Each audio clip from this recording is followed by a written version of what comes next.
Hello. Salut. Alors, nouveau format de vidéo. J'ai enfin travaillé au corps et réussi à faire venir devant, Au corps, attention à ce que tu dis quand même. devant la caméra mon ami Laurent. Alors, mon ami Laurent, il est très connu. C'est une sommité d'un groupe Facebook très connu. Parmi mes amis. Ouais, parmi ses amis. Non, ses avis sont souvent éclairés et entendus par le monde ludique, la sphère influenceur. Ça n'engage que toi. Bien sûr. Voilà. Bien sûr. Bref, donc je suis très content de faire les vidéos avec lui. C'est réciproque. Merci, c'est gentil. On va essayer, en fait, dans ces vidéos, un petit peu bûcher laurier, voir ce que ça pourrait donner, de faire un débrief. Plus un débrief, pas une review. Un débrief relativement à chaud. Oui, relativement à chaud depuis de ce qu'on a testé dernièrement. Donc, généralement, on teste un peu ce qui est plus ou moins dans l'actualité. Certainement, beaucoup des Kickstarter, peut-être même. Hein. Donc, ce qui va généralement assez arriver, ou qui vient d'arriver en Kickstarter. Donc, surtout des jeux en général qui nous intéressent tous les deux, vu qu'on y joue ensemble. C'est ça. C'est exactement et ça. Ce sera en général plutôt des jeux quand même relativement costauds. Voilà. C'est pour ça qu'on commence avec quelque chose de très costaud. Avec une exception. Donc on va commencer avec du très costaud là-dessus.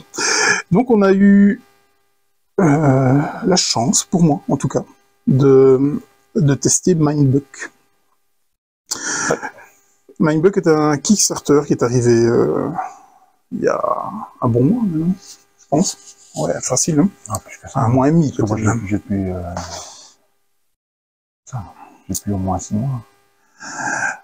Il y a peut-être eu plusieurs vagues. 6 mois ça me paraît tellement loin. Le temps passe vite. J'ai déjà fait quelques parties d'ailleurs.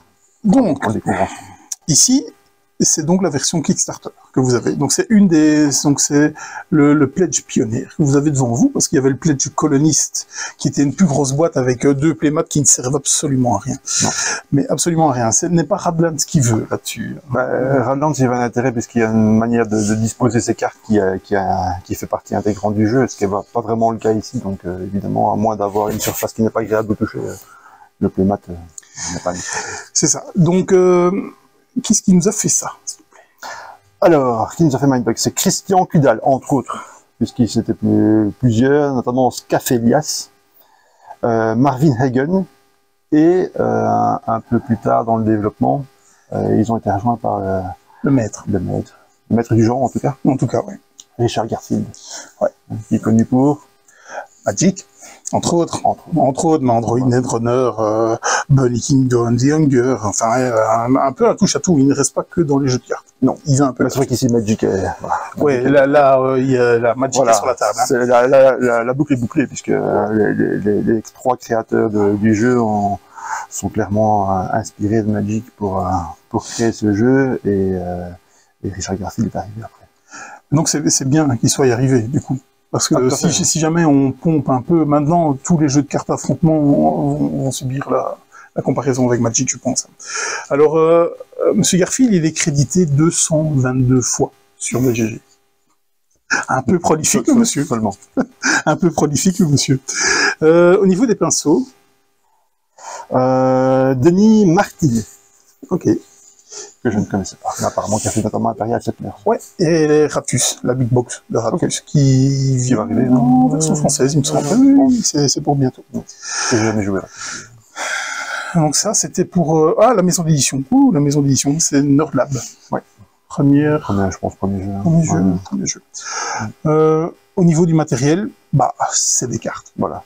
Ce qui fait que le Kickstarter, je pense qu'il y a l'extension ici qui fait partie du Kickstarter, et la boîte ici, qui est le goodie du Kickstarter, on va dire ça, l'espèce de stretch goal. Mais à part ça, aucune différence, je pense, avec la review. Les cartes sont de bonne qualité. C'est du beau travail. Il y a pas grand chose à dire.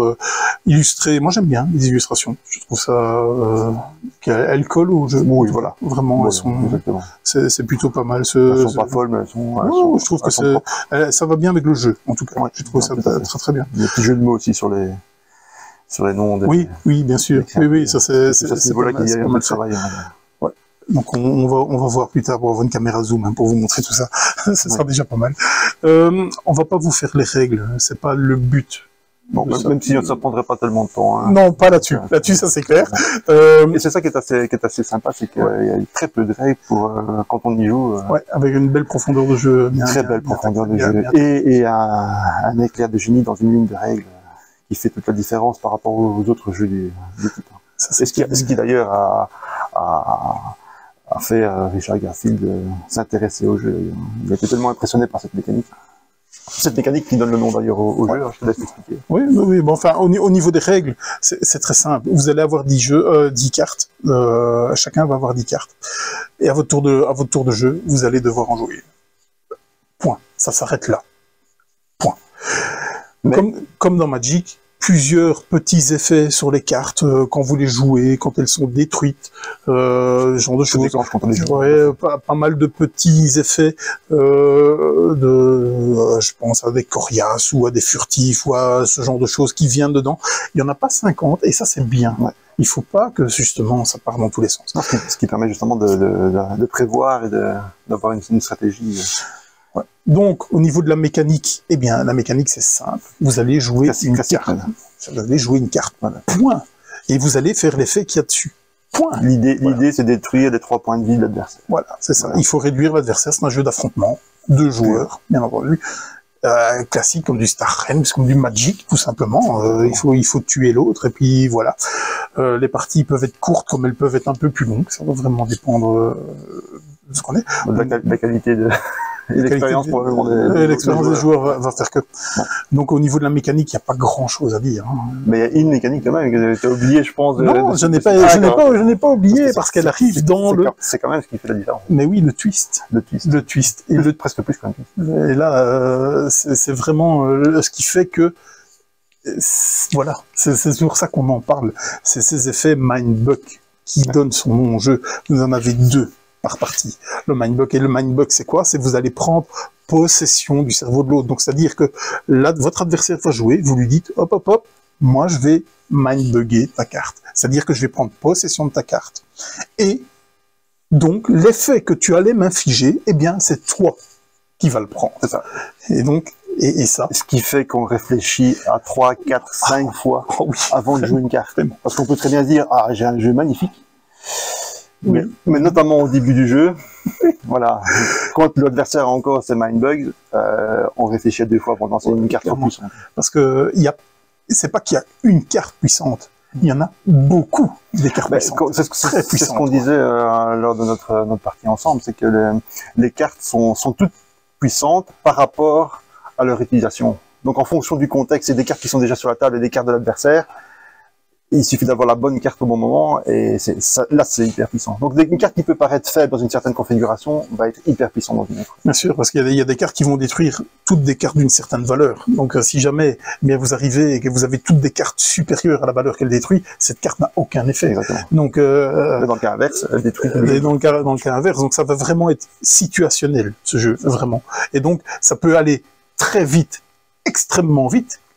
Parce que vous avez ces cartes-là en main, parce que c'est tombé comme ça, parce qu'il y a énormément de rejouabilité, parce qu'il y a 48 cartes dans le jeu de base, on va en distribuer 2 fois 10. Donc derrière, il en reste 28, qui après, quand vous refaites une partie, plus encore celui-là, que vous allez remélanger, vous n'aurez jamais 2 fois les mêmes configurations. Ça peut être même frustrant, parce qu'il y a des cartes qui peuvent faire super mal que vous ne savez pas contrer ou plus contrer. Difficilement. Mais il y a toujours moyen de s'en sortir. Donc ça, c'était le twist, les fameux mindbuck, hein, ça c'est... J'ai trouvé ça génial, en fait. Donc, vraiment. Donc, les plus et les moins de ce jeu, les plus, ces effets mindbuck, hein, vous allez... ça c'est indéniable. Et l'autre plus, c'est si on veut un jeu d'affrontement avec des règles simples, voire très simples, mais une profondeur dans un format en plus facilement transportable. C'est le candidat idéal, clairement. En moins, c'est ce qu'on pourrait dire. Mais que parfois, peut-être que le sort pourrait être contre soi complètement avec des... Je pense qu'avec l'expérience, ça peut soit de se prévoir, soit de se contourner. Après. Maintenant, vous allez peut-être subir le jeu pendant 5 minutes parce que ça risque d'être ultra violent parce que l'autre adversaire a eu, ou vice versa, ou vous avez eu la chance d'avoir des cartes terribles. C'est possible aussi maintenant, je pense qu'encore une fois, avec l'expérience. Oui, bien sûr. Ça. Maintenant, un peu à l'image de Radlands aussi, les parties sont quand même relativement limitées dans le temps. Et donc, on peut facilement, voilà, si on subit une partie, on recommence. Clairement, on fait la belle, quoi. Oui, on est sur 5-10 minutes, un quart d'heure de jeu, peut-être, je pense, un grand maximum. Je sais pas combien de temps on a joué, à peu près un quart d'heure, je pense. En tout cas, et encore, on a traîné parce que les effets, on n'était pas encore habitué au genre de mots-clés qui vient, même si on n'a pas 50 des mots-clés, hein, il y en a clairement pas 50. Et donc, moi, où j'ai trouvé vraiment génial, c'est que j'avais des cartes, je me suis dit, oh, je vais t'atomiser la tête. Mais pour cela, je dois le tenter. Je dois le tenter qu'il utilise ses mindbugs parce que il peut pas contrer mes cartes, parce que ça peut être à double tranchant, parce que si jamais il contre votre carte et qui vous revient dedans, eh bien, c'est vous pouvez mourir d'un coup, rien que sur votre carte. Ça, c'est juste génial, quoi. C'est ce que je fais, je me suis suicidé. Oui, tu t'es suicidé. Oui, t'as joué une carte en disant, bah, si je te la mindbug, t'as perdu. Voilà. C'est exactement. Au moment où je l'ai joué, je dis, ah, bah, finalement, c'était pas le bon. C'est exactement ce qui s'est passé. Donc, nos avis là-dessus. Pas grand-chose à dire. Je pense que ça transparaît dans ce qu'on a dit jusque-là. Voilà, dans ce genre de format, dans ce genre de rapport avec profondeur, en jeu d'affrontement, parce que ça, évidemment, si on n'aime pas les jeux d'affrontement, si vous avez pas c'est probablement pas celui-là qui va changer la donne. Mais en dehors de ça, il faut y aller. Et encore une fois, cette petite ligne, ces mindbugs font vraiment toute la différence. 2 par partie à utiliser au bon moment, à juste escient, vraiment. Et donc, vaut mieux laisser passer des fois une carte qui fait mal que d'avoir une carte derrière qui vous tue, quoi, tout simplement.